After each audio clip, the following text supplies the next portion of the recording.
água, um copo, uma pequena bacia e uma panela. O que isso tem a ver com Atos capítulo 2, versículo 17, onde diz assim: E acontecerá nos últimos dias, diz o Senhor, que derramarei o meu espírito sobre toda a carne. Observe bem, essa palavra é uma palavra extraordinária. Espalharei o meu espírito sobre toda a carne. O apóstolo Paulo, quando ele escreveu a carta aos cristãos da Ásia Menor, carta de Paulo aos Efésios, ali está escrito assim: uns para apóstolos, outros para profetas, outros para evangelistas e outros para pastores e mestres. É isso mesmo. O derramamento do Espírito Santo era a promessa das promessas do Antigo Testamento.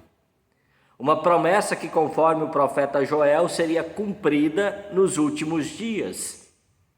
E nós vemos Pedro naquele dia de Pentecostes, num feriado nacional, quando o povo levava as suas ofertas, a oferta das suas colheitas para o templo. Então, no feriado nacional, no dia do cumprimento da promessa do derramamento do Espírito Santo, Pedro ele passa a dizer que ali se iniciava os últimos dias. O fim dos tempos já chegou.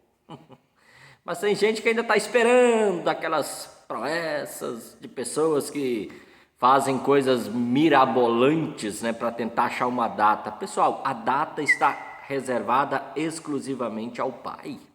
Ninguém sabe quando será o dia, quando será o momento. Pode ser hoje, pode ser daqui 1000 anos, pode ser daqui 10, pode ser daqui 5 minutos, eu não sei. Somente o Pai sabe. Mas eu só sei que estamos vivendo os últimos tempos, os últimos dias, mas nós temos uma grande oportunidade. Por isso, Paulo, na segunda carta aos Coríntios, escreveu: hoje é o dia de ser salvo. Só tem uma promessa para ser cumprida ainda, todas as outras Deus já cumpriu, que é o dia que Jesus vai voltar para julgar os vivos e os mortos. Então aproveite esses últimos dias, aproveite o dia de hoje para se arrepender, crer em Jesus e assim ser salvo e fazer parte da grande eternidade, da qual você já faz. Alguns fazem parte da eternidade e vão gozar uma eternidade plena em Cristo Jesus.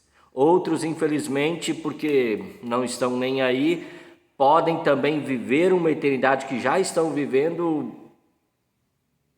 na pior situação, que nem sequer pode ser imaginada, de tão terrível que é a eternidade, aquela que as pessoas querem viver e vivem hoje ainda sem Cristo Jesus.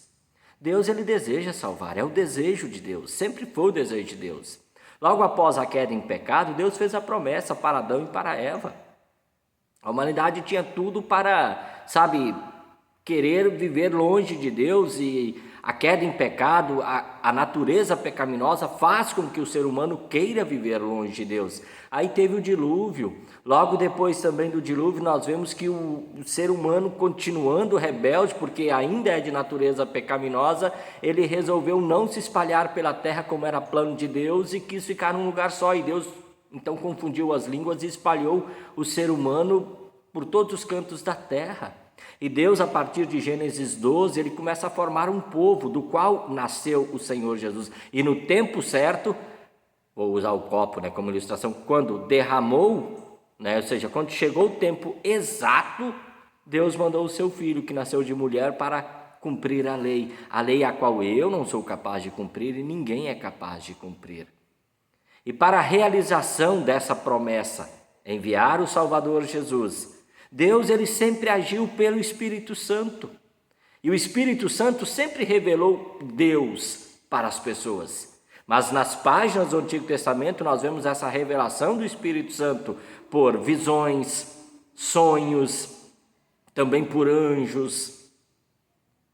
Sim, quando nós olhamos nas páginas do Antigo Testamento, o Espírito Santo, ele, parecia e se mostrou restrito apenas por alguns homens. Mas a partir do Pentecostes, é isso mesmo, a partir do Pentecostes, Então nós temos agora, nos últimos dias, a ação do Espírito Santo, que é dada pela profecia.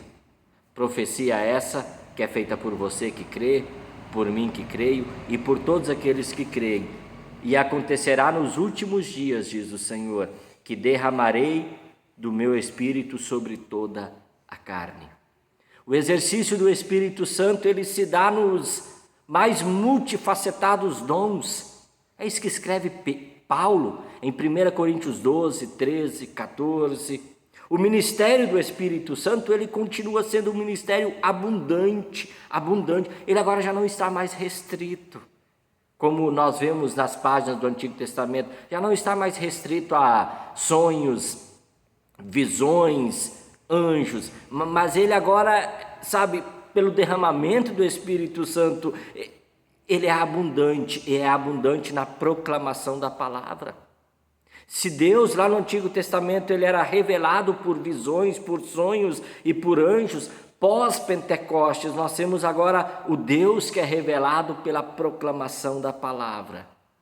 É por isso que o inimigo da igreja, o teu inimigo cristão, o meu inimigo, o diabo, ele deseja cegar os nossos olhos para a proclamação do Evangelho. Ele não quer que a gente ouça o Evangelho, ele não quer que eu reconheça o Evangelho nas Sagradas Escrituras. O Espírito Santo, ele age pela palavra. O poder do batismo não está na quantidade de água, na palavra. O poder não está na boa oratória do pregador, na palavra. O poder não está na liderança da igreja, está na palavra. O dom da profecia é levar as pessoas para Cristo e é levar Cristo para as pessoas. Porque Cristo é a real e verdadeira revelação de Deus. Pentecostes é o agir do Espírito Santo para que Deus seja revelado, para que Deus seja conhecido. E para Deus, então, ser revelado, para Deus ser conhecido, Deus cumpriu e cumpre a sua promessa. Eu derramarei o meu Espírito sobre os meus servos e as minhas servas. E naqueles dias, nos últimos dias, esses que nós estamos vivendo, eles também anunciarão a minha mensagem. Querido amigo, querida amiga, mais uma vez nós vamos celebrar o dia de Pentecostes, o último dia, o dia da oportunidade. E é justamente nesse dia da oportunidade que Deus oferece para mim e para você a salvação em Cristo Jesus. Por isso, no versículo 21 diz assim: e acontecerá que todo aquele que invocar o nome do Senhor será salvo. Por isso o apóstolo Paulo ele nos traz uma exortação em 1 Tessalonicenses: não despreze as profecias. Não despreze as profecias. É a jarra com água. A água, se eu colocar a água na panela, para que vai ser usada essa água? Para cozinhar alguma coisa, não é verdade? Claro, para cozinhar alguma coisa. E se eu colocar a água no copo? A água para beber. E se eu colocar água na bacia? Pode ser que seja para lavar os alimentos que eu vou cozinhar na panela. A água é a mesma. As funções, diferente. O Espírito Santo é o mesmo. E o propósito do Espírito Santo, mesmo que sejam diferentes dons, é justamente salvar. É justamente revelar para você o Deus amoroso e misericordioso que você tem, que enviou o seu Filho para dar a vida na cruz por todos nós. Por isso, uns para apóstolos, outros para profetas, outros para evangelistas e outros para pastores e mestres. E assim Deus vai cumprindo a sua promessa.